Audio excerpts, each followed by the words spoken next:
Early mid-2672, beyond Atlas Alpha Sector, unnamed system. O'Brien continued.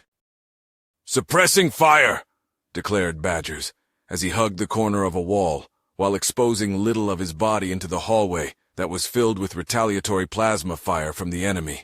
However, his show of precision fire slowed the enemy's return, allowing for O'Brien and Strega to advance. With them, Grayson carried a slab of metal fashioned together with wires and straps as he acted as their bulwark. Using him as cover, Strega and O'Brien stood by as Athena opened the door, peeking into it with their rifles.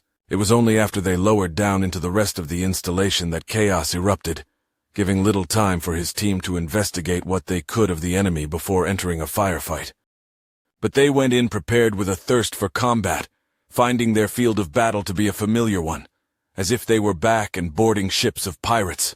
"Contact left!" Strega yelled, firing a burst from her rifle into the back of a hunched-over bug. While she cleared their left flank, O'Brien did so on the right but found nothing. Seeing now the small room devoid of life, O'Brien issued his next set of orders. "Athena, shut down those batteries. Strega, assist where you can." She nodded, silently moving towards the console where the alien laid, and from the hallway, Badgers continued his assault alongside the bulwark that was Grayson. "Come on, you alien bastards! Get some!" O'Brien could only listen as they continued their carnage, yearning for it all the same while he waited beside his tech specialist. As he waited, he could do nothing but reflect on the state of his soldiers. The jump in quality from a simple color from white to red may not seem like much to an outsider, but to them, it meant that they could navigate the field of warfare autonomously, usually against a larger force than themselves. It was brutal, and he would be the first to admit it. But to him, it was the ultimate test.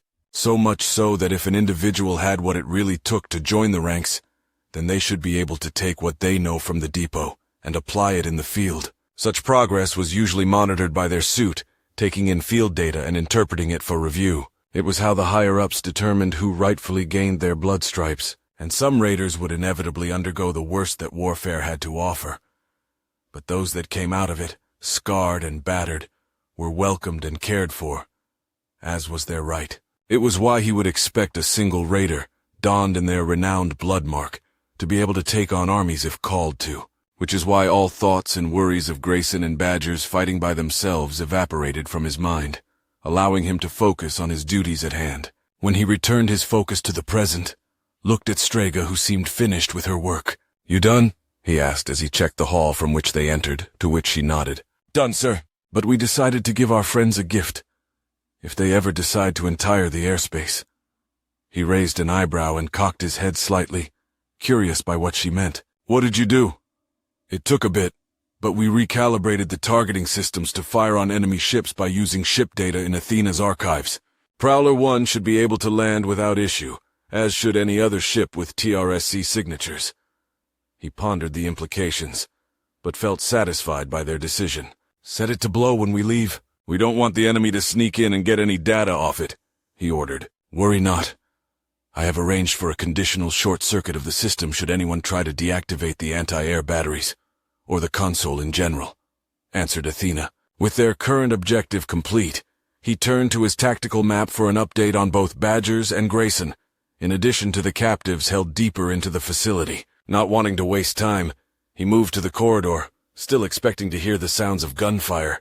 However, when he approached, all was silent, save for the results of plasma-burned walls that created a shallow veil of smoke. From it, two figures appeared, and from his helmet's sensors revealed them as friendlies. As they approached, they did so with triumph and haggard breath, as Grayson dropped his hastily made shield, and Badgers moved sluggishly, reloading a fresh magazine into his rifle. "We clear?" inquired O'Brien, to which Badgers nodded for the both of them. "Oh, we're clear all right. Cleared of hostiles and assholes, let me tell you. Gonna be hell to rid my gear from dog blood and bug guts, but we cleared 'em." His breath was labored, and as he looked upon his person, found that they were light on ammunition and grenades. Not wanting them to find themselves in a long fight without ammo, he came up with another solution to minimize their fatigue. "Strega and I will lead the next charge. You two, keep to the rear and provide support, but don't waste your ammo, got it?" They nodded as they supported themselves. In their place, O'Brien led the next assault with Strega behind him as they trailed behind. As they continued through the halls, found a wealth of carnage, enough for the blood of their enemies to pool on the floor, to the point that the floor beneath was non-existent. "You boys sure did them a number. Sure you got all of them?" asked Strega. "I don't know," replied Badgers, quickly regaining his breath and vigor, "but I'm willing to bet some creds. Their work was a show of what he expected every raider engagement to be like, and why he favored small teams. There was less crowding, and if given enough ammo and ordnance, could wreak untold havoc. But there were times when a squad would be needed, but rarely did he actually see a reason to employ the entire of their forces, much less more than a platoon. Of course, his thoughts changed during their latest and largest engagement since the MPR, but his overall stance remained unchanged. Small units were all they really need, especially when a lot of their fights were restrained to ship interiors and urban environments. It's where they excelled, with Exhibit A littered before him.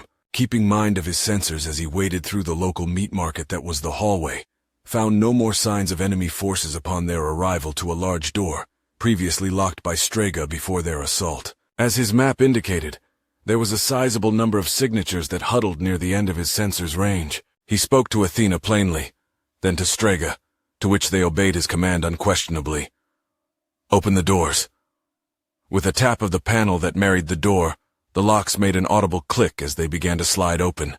It was a slow process, but with a flicker of the overhead lights, saw into the room with the assistance of his helmet's low-light function. As he peered into the room, grew saddened by the state he found them in. They were covered in rags, barely enough to cover their private regions, as they tried to hide themselves from the sudden opening of the doors. Their bodies were shaking, and as they breathed, mist became visible from their mouths. Curious, he called to Athena, "What's the temp in here compared to outside?" "About a 20-degree difference. The interior of their room is roughly 45 degrees Fahrenheit. Not an issue in the short term, but can be detrimental long term, provided they have no warming layers." "Look at them," he said in a raised tone, distraught and angered. "They're wearing nothing but rags. Turn up the heat. See if you can't warm it up for them." She did as he ordered, with little to no time of seeing their face comforted by a blanket of warm air. But where he expected to see Terrans, found only Sellians. "Athena, were you able to pull any data from within their network?" he asked. "Ever since you connected me, I have been conducting a passive data siphoning subroutine." "And? What did you find?" he replied. "Nothing you may like, Captain," she answered, clearly not wanting to reveal her findings. But his order compelled her. "No use in trying to hide it. What do we have?" "A lot of what Task Force Black Mamba has already provided for us. But from what I can gather, this is just one of hundreds of hubs across multiple systems. It's where they test and catalog their captives, providing their information onto a network for review. I can't access it now, but given some time, I can gain access unless we choose the more direct route." "Like what?" he asked. "If I can gain direct access to a hub of sorts, then I might be able to get coordinates of all facilities hosted by the enemy. If we do, then we might be able to mobilize not just the Fourth Fleet, but a decent force of Sellian ships to help with retrieval efforts." He knew that should they reveal the locations of these hubs, then work for them would drastically increase. However, as part of his job, he was willing to commit to that cause if it meant taking the fight to the enemy. However, orders would come down from the top that would be even more daring than the last, fit for his band of raiders. "Sir, you have a call from Commander Knight. Shall I patch him through?" He nodded, and was met with a stern and curious voice. "Raptor, get me a sit-rep." O'Brien answered, "All Sellan, no kin. What do you want us to do?" "We have at least 50 here by the looks of it." In terms of storage space, the facility they were in was rather small. Even with how far down they went, was limited to a single level. He figured it must have operated as a listening post, but was soon retrofitted as a slave trading hub. 50, huh? All right, I'm sending a team out to greet them. You just lead them out of there. When you get back, we'll have some matters to discuss. Reaper out! And with that, his comms were clear, but were filled again with the cries of the captives, yearning to be let out. With a nod, he allowed for Strega to lead them, which they happily followed. "Don't worry, we come in the name of the Council." "You're safe. Just follow the one in gold," she said, directing them towards O'Brien, who began to lead them towards the cargo lift. Their transit was relatively quiet, except for the Sellians who spoke among themselves. Of course, he heard inklings of conversation due to his helmet's sound dampener and enhancer. Who do you think they're with? Began one, a female. I don't know. Do you think they're really here to save us? Whispered another, a male. Let's just see for now. I mean, look, they killed them all, replied the woman, who limped and was supported by the man whom she spoke with. They continued, all having been accounted for as the lift rose to the surface. It was another silent trip among his team as he let them talk among themselves, speculating their saviors while still ultimately wary. As the lit came to a stop, the Sellians looked around for an enemy that wasn't present, instead being met with a door still open that bathed them all in a warm air. They all took the time to embrace it, unknown of the last time they basked in natural air. Continuing on, O'Brien led them out of the building where he was met by several ships, with one being the Odin dropship, a large ship that had room for both troops and cargo. Among the personnel he saw, Vorta stood at the forefront in her field uniform and armor. As she was ready to offer a salute, he stopped her from doing so, instead urging her to speak. You never cease to amaze me, she said softly, gazing upon the form of her kin with a soft expression. On their behalf I want to thank you, she said, offering a gracious bow. Seeing this, the previous captives came to gather around, curious of the Sellian in foreign attire. Noticing this, Vorta addressed the former captives, removing her helmet and placing it to the side of her waist as she spoke. You are safe now, my kin. You all may not know it, but our empire has changed, and I wish for you to embrace your saviors as friends. Captain, if you would. Your helmet? He did as she requested, lifting his helmet and revealing his human visage to the Sellian's captives, but instead of being met with fear or wariness, was instead met with distress and sadness. Of the group, a woman approached, speaking in a solemn tone as she raised to lift her hand to O'Brien's face. She was much older than Vorta, but retained much of her beauty despite the condition he found her in. Oh, you look so much like them. Like the others. The others? What do you mean? He asked, looking around to the other Sellians who hung their head in shame. There were many like you who joined us, but they were taken, all of them. Can you tell me more? What do you know? He said, trying to maintain a calm demeanor, as he must have missed them. Whether it be by days, weeks, months, or even years, he wanted to know. But she only shook her head. It was not long ago, perhaps several cycles ago. I'm sorry I can't tell you more. He could tell that her words rang sincere, and each of those before him shared her sentiment. It was why he couldn't be mad, but simply frustrated at what he felt was another dead end, with the last couple missions providing little in the way of meaningful impact. Resigning them to the care of the Odin dropship, as led by Vorta's Sellian colleagues, he boarded the ship belonging to Prowler 1. In the side of the cabin, Fox and Dare stood by, awaiting them. Anything new? Asked Dare as O'Brien and his team situated themselves in their respective seats. He shook his head in response. Not yet. Right now, it's in the hands of Black Mamba and whatever Athena gathered. Right now, we just have to wait for tasking.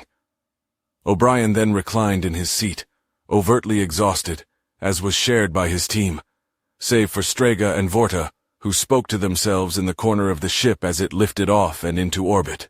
He closed his eyes, soon finding himself back and in the hangar of the Reaper's approach, as it landed with a jolting rumble, waking him. Well, he began with a stretch of his arms and torso.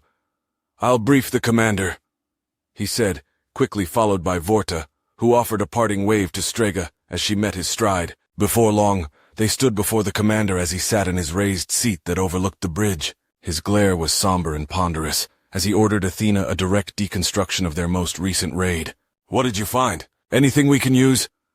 Her form erupted on the nearby tactical display, sifting through visualized data of her most recent siphoning attempt. I did what I could on the ride back, and found several items, if you wouldn't mind. She paused, waiting for Knight's silent approval.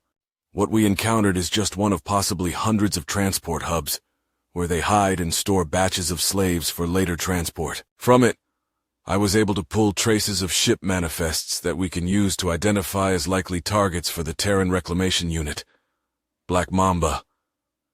They remained silent, curious if Knight had any input on the matter, but when he too remained silent, Athena continued.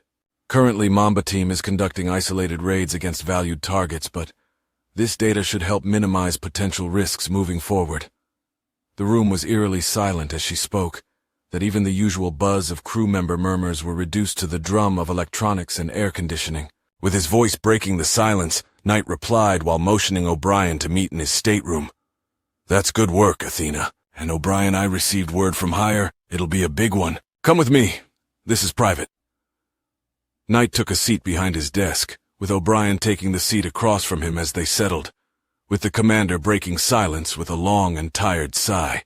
"I got word, not just from Fleet Comm, but OSI as well," he began, watching as O'Brien winced at the mention of the latter. "I know you're not their biggest fan, but I think you'll want to see this." He tapped away on his computer before turning the screen towards his direction, allowing for both to view the footage together. It was set in a dark room with a single light and a naked individual in the center with a hood over their head. They had short fur and a tail, reminiscent of the enemy commanders he had fought not long ago. It was a Vixian, but this one still lived while bound with their hands above their head, and with a closer inspection, found their tail cut to a stub. As the video played, a door opened, revealing a burst of light before returning to darkness, and briefly illuminated the room, revealing that there were at least 2 others within the room. Walking up to the beaten beast as they hung by, only the restraint on their wrists, was a woman dressed in a similar black undersuit. With a nod of her chin, an individual from within the shadows of the room appeared, donned in darkened armor with a helmet that was affixed with 6 sets of ocular lenses built into the armored visor. They were known as Spiders, enforcers for the Office of Stellar Intelligence. Without delay, the woman spoke in a cold and uncaring manner. "All right, Vixian. What were you and your patrol doing out beyond Union space? Were you hunting for more slaves? More trophies?" But the alien only coughed in response, to which she allowed for a spider to swing at it with what he determined to be an electric prod. The beast screamed, which only fueled the woman's desire to question it even more. "There's no reason to stay silent. All of this pain could have been avoided if you simply answered my questions. So tell me what I want to know. What were you doing near the Celian border, and where are the Terran slaves your race bought and transported?" With a labored breath, it struggled to speak, which was translated by newly integrated translation speakers. "What has been rightfully bought can no longer be retrieved. Kill me, you pest. I will speak no more." The footage paused, forcing O'Brien to return to the present, where Knight relaxed in his chair. "That's all they were willing to show me. But OSI reported that they finally gave up a name." "After how long?" "Took about a week for the dog to spill. I don't know where, and I don't care to know. All we know is that we finally have a name. Grellis Brine, located in the arm of Galora." With a rise in spirit, O'Brien was ready to get to work before being stopped by Knight, who shook his head. "Not this time. They want to let this Mamba team take the mission, so they're going to infiltrate and extract the VIP. We'll just be there to provide support if they call for it." With his enthusiasm effectively crushed, O'Brien lowered his posture, resigning to the chair's comfort. "Then can't we raid those transfer hubs? It'll give my team something to do, and we save people who were taken," he suggested. However, Knight shook his head, denying it. "We've organized with 4th Fleet, but the Marines are heading liberation efforts with the data Athena decrypted. Their focus will be the systems just beyond Atlas, and once we get orbital guard support, we can garrison those worlds as a territorial buffer. Let me remind you, this comes from higher, HQ, higher." But O'Brien could only grow frustrated to the sudden shift of their mission, but knew very well the system in which he lived and obliged by. With a sigh, Knight continued, "You know as well as I do. Missions change all the time, for better or worse. Besides, I've kept in contact with the Mamba team field director. She's looking to do a joint op soon, and we'll need every raider on ship to be on standby. It might just be our big break." "Understood, sir," O'Brien replied wearily. "I just wish we could do more. Raiders don't like to sit idly by while everyone else gets to have all the fun," he said, lifting from his seat. "But we'll be ready." Once he departed the room, he was met with Vorta, who waited long after he left to speak with the commander. With a vibrant smile, she beckoned him. "How'd it go? Any new leads?" He shook his head to her inquiries. "Just gonna have to wait it out, I guess," he said, but heard an audible grumble that originated from her stomach. Something she tried to hide with her hands as her face grew light green with embarrassment. Seeing it as an escape from his current dilemma, he spoke with her to join him for dinner. "Can't fight a battle on an empty stomach. Come on, let's eat." She nodded, following close behind the man whom she recognized as a great warrior, one who sent her heart to race against time itself, unknown to her competition that was just several systems away. With the relocation of the refugees found on the unnamed planet, the Reaper and her crew would continue beyond the boundaries set by man and Celian, surrounded a mysterious entity. Thus far his battles were won with experience, preparation, and skill. But beyond the veil of the arm, an enemy bides their time, hidden among the blanket of stars they navigated. O'Brien had yet to meet the full might of an organized military force of the Galactic Union. As far as he was concerned, the skirmishes he partook did them a disservice. He wanted to meet the enemy at their fullest, to shatter them from the brick and mortar from which they were born from, and return unto them retribution.